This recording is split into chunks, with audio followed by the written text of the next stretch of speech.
Happy Australia Day, everybody, and welcome to Popcorn Pig. Today I am looking at Australian films. I thought I'd look at the history of Australian cinema and its impact on world cinema, how these films relate to the varied and amazing peoples of Australia. Now I'll be covering many films. I'll try to give an overview and shed some light on the reception, intention, and legacy of them, in context also to the time they were released and how they stand by today's sensibilities, which I think you'll find a lot of these will not hold up. I'm going to put a warning here. Some of the things I will be talking about may be upsetting to listen to and offensive to some, but they're just opinions, and I'll not be showing videos due to copyright. I'm not going out of my way to offend anyone. There may be depictions of dead people. There you go. I hope to educate, not infuriate. There will be adult content discussed. Depictions of violence, sex, prejudice, sexism, classism, crime, and depictions of First Nations people. I believe film has been a great educator in this country and has helped many stories be told from different points of view. It's broken down barriers. It's normalised alternative lifestyles. And I think that's an important thing to celebrate. So with that in mind, chuck a snag on the barbie, crack a tinny, whatever, put your feet up, and I'll try to make sense of the wonderful world of Australian film. I'd like to go back in time, straight back to the early silent films, and the first films in Australia go back to the 24th of November 1896. Passages alighting from Fairy Brighton at Manly. This was the first film shot and released in Australia, and unfortunately there are no copies to this day. It's, as with a lot of film, it generally doesn't last real well. So this started because of the Lumiere brothers in France. They'd hired Marius Sestier, a French cinematographer from Suzette. He'd southern France. Who filmed many of the first films in Australia. Marius was actually a pharmacist by trade, and he was hired by the Lumiere brothers to show off their camera abroad. He'd travelled to India and showed 6 films in Bombay, and they were the first films to be shown in India. And he'd worked on some films while he was in India during his time there, but he could not sell them to the Lumiere brothers, as a customs guard in France had actually opened the unexposed film canister. And I imagine that would have caused considerable drama at the time. He did complete his work though there, and made his way to Sydney, Australia, to meet up with a photographer, Henry Walter Barnett. And thankfully he had a darkroom he could use to develop the film. The pair made 19 films together, including the previously mentioned film. And I live in a short little comedy which you can find on YouTube. Now, excuse me, please, my French is awful. Patrigny Grotesque, or Gross Skating. It featured a man skating while smoking a cigar. It's worth a look. It's actually kind of funny. One particular film Sestier made was a 10-minute feature showing the Melbourne Cup. It consists of 10 reels. And if you showed them in chronological order, obviously, it would show the daily aspects of Cup Day. I've got the list here. Together, Henry Walter Bennett and Marius Sestier opened up the Salon Lumiere at 237 Pitt Street, Sydney, Australia, right near the Woolies nowadays. It was the first cinema in Australia. It's very beginning of film. But there was a lot more that would happen over the years, trust me. Other companies had popped up with similar equipment. You had the Limelight department, Herbert Booth. Yeah, this dude. Ooh, look at that mustache. And Herbert Booth and the Salvation Army had produced films like Social Salvation. Howard Henry Booth, an evangelist, would lecture during the films. By the year 1900, it had evolved to a series of 25 one-minute films and 275 slides. It's considered the first film about social work, so, it's just a guy talking over slides. Still works. Thanks, Boofy.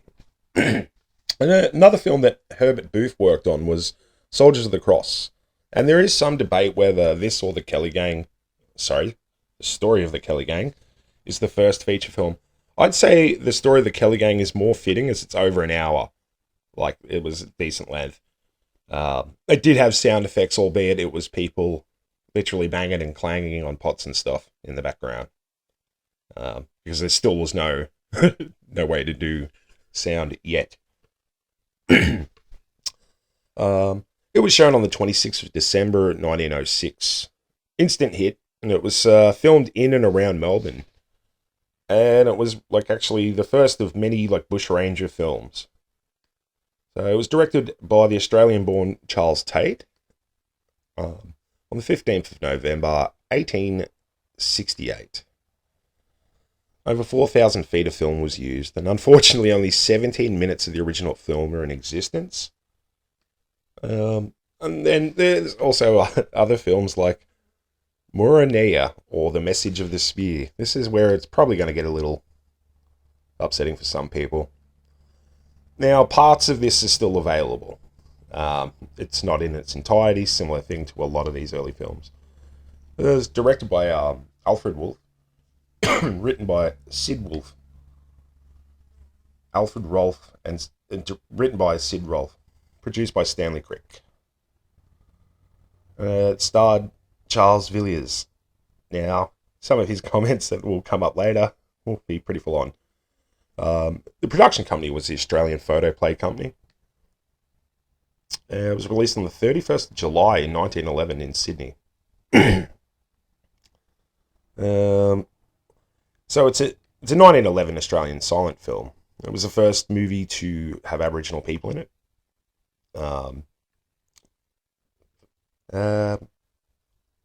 The film was described by a contemporary newspaper report as on the same lines as the Indian cowboy pictures, with which the public are familiar, except that it is a colonial production and the blackfellows are substituted for Indians.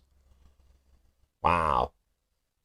An ad for The Age advertised it as blacks kill, marry.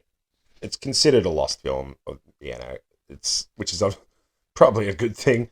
There was 41 scenes of it originally, but I've got the main chapter headings here, and it was The Attack on the Hut. Harry teaches the Overseer a lesson. A horrible revenge. The Overseer arranges with the Aboriginals to kill Harry. To save her sweetheart, arrival of the police, and lovers reunited.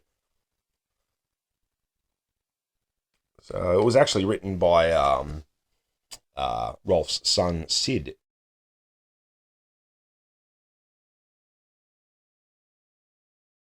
On location on the Darling River. Now, this is just a quote from Charles Villiers. He'd later recalled, "We were anxious to get local colour for an Australian picture. Take the players and cameraman to Brewarna, New South Wales, at which place there is a mission for blacks. On arrival, an interview with the mission superintendent followed, and it was agreed that we could have the services of the blacks for the picture purposes at an all-round rate of £2 per day per person. The offer was submitted to the spokesman for the Aborigines, Union Secretary, I suppose he really was, and Arthur Awongi with his men, it was accepted. So far so good. However, when it came to drill the extras into some sort of understanding of what they had to do, not a man of them would budge. Inquiries revealed that the fact that they were actually up against a strike. We'd travelled over 400 miles, at no little expense. Negotiations had to be resumed. The terms were plain. They wanted £4 a day and a stick of tobacco per man. This being the irreducible minimum we had to accept. We had to accept it and lost no time in getting through with the business." End quote. Filming was completed by early July 1911. Report in the referee said, "A company under the direction of Mr. Alfred Rolfe has just returned from a week's spell amongst the blacks, where a drama introducing the true Aboriginal has been secured." Pretty awful, really. Now, because this was a silent film, it did actually have slides, and I did start translating most of them because it was actually in French. Not very helpful for me. I am terrible at French. So I did have a look, and basically, the unfortunate part about all the slides is they're just totally disrespectful. They basically just refer to everything they do as primitive or grotesque. So, here's some of the critic stuff from the Adelaide Advertiser on the 2nd of December in 1911. One critic praised the movie, saying, apart from its thrilling incident, the film was particularly instructive to those without knowledge of the wild Australian Aboriginal, as it showed them in the grotesqueness of an indigenous blackfellow when in full war paint. That's, not kind. The Melbourne Standard called it a wonderfully produced photoplay, where a notable feature is extraordinary wild blacks corroboree. The Age said, the incidents of the drama were well presented. The excellent quality of the film and the photography compared to... And the photo... Let's try that again. The incidents of the drama were well presented. The excellent quality of film and the photography compared very favourably with the usual list of American and European subjects presented. The packed house gave the Australian production a fine reception. Punch said,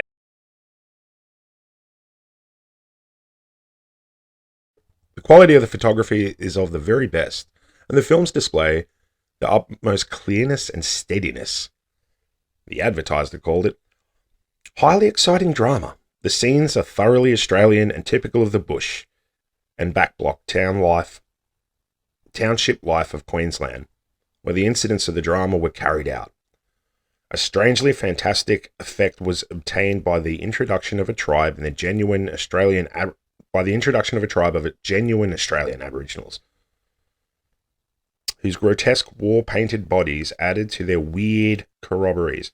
This is the first film introducing the Australian Aboriginals in their native haunts and war dances. So, this is what people were dealing with back then. It was pretty rough. The Bulletin had said, it pictures the bush with a reality so intense that the audience wants to get up and boil a billy. For those who don't know, boiling a billy, this is boiling your water. I don't know if that translates to every country. Charles Villiers later recalled more horrible stuff. I've got to just say it. I didn't say it. Charles Villiers did. When the film was screened in Sydney, I met a movie fan who I knew very well. He had seen the picture, and I asked him what he thought of it. Oh, not bad, he replied. But the makeup of the Johnnies who did the was not too good. It wouldn't deceive an Australian. Subsequently, we did another picture in which a few Aborigines figured, and this time we didn't bother about the real thing. Strange to say, the movie fan was most enthusiastic over the counterfeit presentment and remarked that if paid in picture work to stick to nature every time, he seemed so happy that I had not the heart to undeceive him. So, take what you will from that. As you can see, these movies, a lot of these early ones are unfortunately not sympathetic depictions or even well-made depictions. Not looked back on it as a high point now. It's kind of rampant racism. It's pretty disgusting. Now, this was a big problem around the world. There was pretty much anywhere there were cameras, it was like, look at these silly native people. They really played on that. But that's the history of it. That's where we got to learn from that. That was just horrendous. Now, oh goodness. There was a few problems with early film. Being silent was one of them. Also, the length of these films was incredibly short. Who'd have thunk it? Moving into the 1900s, and the boom and bust period from 1910 to 1920, this is kind of interesting. Australia was actually the largest producer of films in the world at the time. And there was a period where it slowed down with World War One. But between 1906 and 1928, Australia had made 150 narrative feature films. And almost 90 of them were between 1910 and 1912. Just think about that for a second. How crazy is that? That is like an amazing amount of films for that, for the time. And you'd be thinking, oh, wow, Australia was doing really good. And not really. There was a lot of problems for early Australian filmmakers. There was taxes on local films. That didn't really last. There was a ban on bushranger films for some time. There were some savvy buggers, a bunch of independents who sort of joined up together and started a group called Australasian Films and Union Theatres. Now, this is where it gets sort of complicated. They saw it kind of like a exclusivity distribution deal. They basically took over. They got rid of the smaller distributors. Like, basically, you had to buy from them those films. But yeah, in 1920, they signed the deal where most theatres had to only buy from them, many of which were now American imports, because it was actually cheaper to import the films from overseas than it was to film locally. This devastated the local film industry. 94% of films were now imported. That's a good way to make money, though, I suppose. But the Australian government did have a tax on imported films to counter the effects on local filmmakers. That also didn't last very long. That was abolished eventually. Overall, audiences were changing, and America had really started off slow with the production of films, but they found their feet very fast. Hollywood was happening. It was in full effect. They had another large advantage. They were changing everything. The talkies. The silent films, that they really boomed for a long time, but they were pretty much instantly killed with the talkies. This did affect the American studios as well, but I'm not here to talk about them. I probably will cover that in future. So, enter F.W. Thring. F.T. F.W. Thring Studios in Melbourne, and they imported sound equipment. F.W. Thring was also credited with the clapperboard. That's still used to this day, like to click, probably pop one up. Eventually, he moved to New South Wales to get tax cuts. He'd invested in Hoyts and Regent, so later sold his shares to Fox Studios Australia. And films were starting to make a comeback because, there were production houses in Melbourne, there were production houses in Sydney, and they'd really grown in the craft. And I'll sort of get into that in a sec too, but all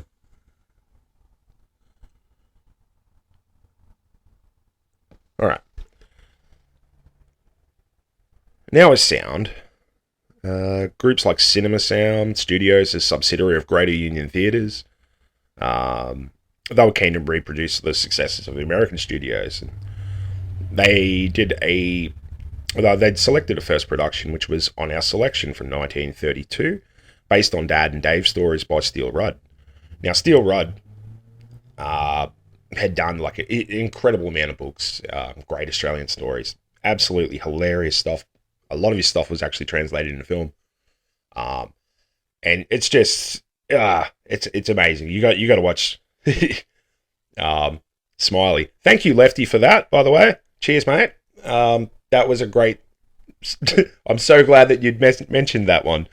I had a lot of mates actually bombard me with films I should totally see because I'd put up a thing about it. Big shout out to everyone, actually. That was really cool of you all. So, these have actually been turned into a popular play earlier. The Our Selection, Dad and Dave stories, by Bert Bailey and Edmund Duggan in 1912. And that's how they'd formed the basis of the screenplay, because it had already sort of been adapted, if you know what I mean. Bailey repeats his stage role as Dad Rudd. He also wrote the script with the director Ken G. Hall. Now, Ken G. Hall is a very interesting guy. I'll be jumping in a bit on him shortly. It was an instant hit, and they were recruiting talent from the stage. I mean, they had seasoned actors. This was really something different, you know. They were able to just get actors who knew how to act. They didn't have to sort of teach them. Obviously, there was different. But it had produced some stars around this time and some viable exports. Errol Flynn from Battery Point in Tasmania. And this is kind of funny. I got laughed at the other day because I didn't know Errol Flynn was from Tassie. It's like, listen to Errol Flynn in Robin Hood or anything, and you tell me that he's from Tassie. He didn't talk like real slow. So, and his second head was missing. I was very confused by all of this. But yeah, he came from humble beginnings. Come an absolute star. Like, he was huge. I will be doing a deep dive on Aussie exports at some point, as that's like a whole thing amongst itself. So if you find me skimming over certain periods and things, probably with some of it, it's because I want to dive into it further. And, you know, this is more of an overview. So I'd like to look at a few select films from the period of 1930 to 1960. I'm trying to be as chronological as I can with this. It's not that easy. But I'd like to look at Kokoda Frontline, 1942.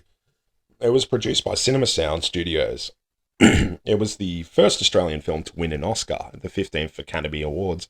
And it won Best Short, I think it was. Because it wasn't really documentary at the time.